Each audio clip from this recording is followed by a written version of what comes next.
Também outro sinal é o que podemos chamar de autocondenação. Quando estamos no meio da tempestade de dor e sofrimento, período de autorreflexão profunda nos levam a perceber nossos defeitos pessoais, como nunca antes. Sentimos que talvez Deus está nos castigando por alguma imperfeição, algum pecado ou alguma atitude. A mente humana liga quase que automaticamente o sofrimento com o castigo e o castigo com o pecado. Então passamos momentos de autocondenação. Outro sinal de aflição é ira. Sentir raiva, ira. Sentimos uma profunda raiva contra nós mesmos. Ou às vezes contra outros. Ou contra as nossas circunstâncias. Ou contra a injustiça da vida. Ou até contra Deus. Por permitir que passássemos por essas circunstâncias. O ser humano tem uma tendência forte de buscar um culpado para seu sofrimento e dor. Quem ou o que causou isto? Quem é culpado por isso? Então isso nos leva, às vezes, a sentir uma ira forte, uma raiva das nossas circunstâncias. Quando estamos passando por esses momentos, às vezes permitimos que a dor que estamos passando justifique todo tipo de atitudes, ações e conduta que em circunstâncias normais jamais aceitaríamos. Ouvimos pessoas dizendo coisas assim: ela já não é a mesma pessoa. Ela faz coisas agora que antes nunca fazia, aliás, nem aceitava. Então, esse tipo de dor palpável, sofrimento, pode nos levar a mudar o nosso comportamento, a nossa conduta, e aceitar até coisas que antes não aceitávamos. Agora vamos passar a pensar um pouco sobre um conceito muito presente nas Escrituras, o conceito de fogo. A Bíblia fala sobre fogo no seu sentido literal e também no seu sentido figurativo. No sentido literal, todos sabemos, o fogo pode destruir, pode levar a uma morte agonizante. Foi isso que o rei Nabucodonosor pretendia com os 3 amigos de Daniel. Em Daniel capítulo 3, queria lançá-los, julgá-los dentro da fornalha em chamas, para sofrer uma morte agonizante, porque eles não aceitavam adorar, prestar louvor à sua estátua, ao seu ídolo. Mas também a Bíblia fala sobre o fogo no sentido figurativo. É uma imagem usada para indicar a adversidade. Estamos passando pelo fogo da adversidade. Ou, às vezes, a palavra fogo se refere ao julgamento de Deus, a condenação de Deus. A verdade é que Deus promete proteger o seu povo dos efeitos destruidores do fogo ou da adversidade que passamos em nossas vidas. Por exemplo, em Isaías 43, versículos 2 e 3, o Senhor diz: quando você atravessar as águas, eu estarei com você. Quando você atravessar os rios, eles não o encobrirão. Quando você andar através do fogo, não se queimará. As chamas não o deixarão em brasas, pois eu sou o Senhor, o seu Deus, o Santo de Israel, o seu Salvador.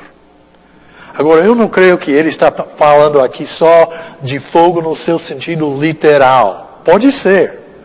Mas é mais provável que ele está falando aqui no seu sentido figurativo. Deus promete estar com seu povo, protegendo-o. Ele não nos promete que não passaremos pelo fogo, mas sim que ele estará presente para nos proteger da destruição. Muito importante. Pense sobre as vezes na sua vida ou na vida de sua família, quando você sentiu que estava passando pelo fogo da adversidade. Como sentia? Como sentia?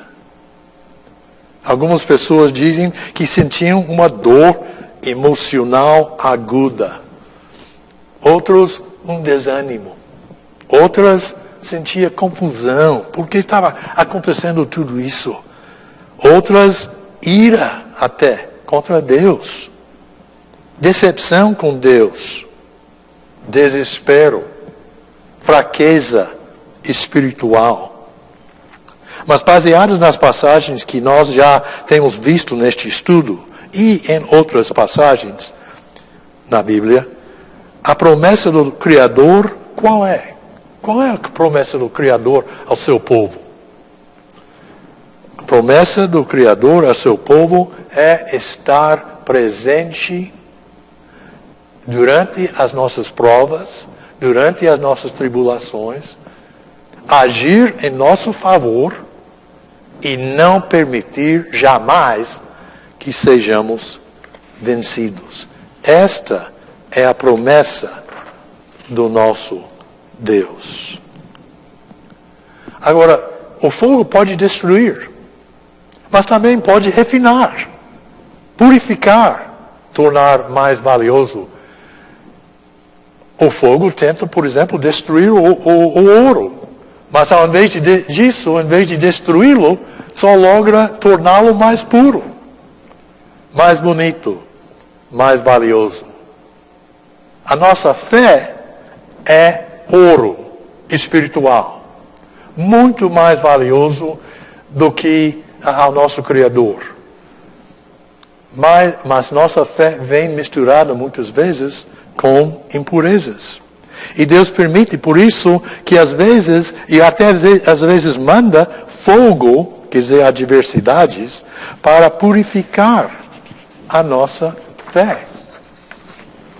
Impurezas, como, por exemplo, a falta de compromisso. Como, por exemplo, a própria idolatria. Como orgulho, como vaidades, como prazeres pecaminosos, como a falta de domínio próprio. Às vezes somos hipercríticos, não perdoamos os outros, nos iramos facilmente. Somos demasiado exigentes com outros, a nossa esposa, nosso esposo, nossos filhos, nossos colegas de trabalho, etc. Não escutamos. Nos falta a generosidade, somos verdadeiros pão duros. Tentamos manipular os demais. Não somos pessoas confiáveis, em que os demais podem confiar em nossa palavra. Em grande parte, o ser humano tende a estar cego aos seus próprios defeitos pessoais, enquanto está, ao mesmo tempo, muito sensível aos defeitos dos outros. A promessa em Isaías 43 nos fala sobre esta experiência, voltando aos amigos de Daniel, que foram julgados na fornalha em chamas. Podemos ver que eles passaram por esta experiência e como o Senhor estava com eles. Eles são símbolos de todos que, de repente e sem qualquer provação, se encontram diante de uma situação de vida e morte. Vamos pensar um pouco sobre esta experiência, este fogo que Deus permitiu que acontecesse nas suas vidas para refinar a sua fé. Podemos ver, em primeiro lugar, a confiança total dos três amigos. Interessante que, diante do próprio rei Nabucodonosor, eles disseram: nosso Deus pode nos salvar. Ele pode nos salvar. Eles mostraram sua confiança absoluta, total, diante do rei, que estava ameaçando jogá-los na fornalha em chamas. eles disseram, nosso Deus pode nos salvar. Mas, mesmo que Ele não nos salve, mesmo que Ele não nos salva, não nos submeteremos à ordem do rei para prestar louvor, para adorar a sua estátua, este ídolo que o rei tinha construído. Essa resposta mostra também a diferença essencial entre nossa confiança em Deus e aquilo que o nosso Deus fará em determinadas circunstâncias. Eles tinham total confiança no Senhor, mas eles sabiam que talvez o Senhor os salvaria ou não. O Senhor, Deus, como estamos falando neste estudo e veremos outras passagens também que enfatizam a mesma coisa, Deus é soberano. Ele sempre tem sido e sempre será soberano. Ele determinará o que quer fazer em qualquer circunstância. O rei ficou furioso, diz a Bíblia, com a resposta dos 3. Mandou aquecer a fornalha 7 vezes mais que costume. Jogou os 3 dentro da fornalha, mas quando olhou, viu 4 andando no meio das chamas da fornalha. O quarto ser chamou sua atenção por ser poderoso, brilhante, como um filho dos deuses. Ficou óbvio que a razão que os 3 não foram consumidos pelas chamas foi a presença deste quarto ser. Interessante que o quarto ser não saiu das chamas, junto com os 3, simplesmente desapareceu. O ponto aqui é o seguinte, o mesmo Deus que estava com os 3, no momento de sua prova, está com cada um de nós, nos momentos mais difíceis das nossas provas e tribulações. O mesmo Deus que estava com eles promete a você e a mim, eu jamais o deixarei, jamais o abandonarei. Tudo podemos em Cristo Jesus, por sua presença, por seu poder, que é infinitamente mais do que tudo que pensamos ou imaginamos. Como no caso dos 3 amigos de Daniel, Deus não nos promete apagar as chamas durante os nossos momentos de prova e tribulação. Ele promete simplesmente andar conosco no meio da fornalha, no meio das chamas.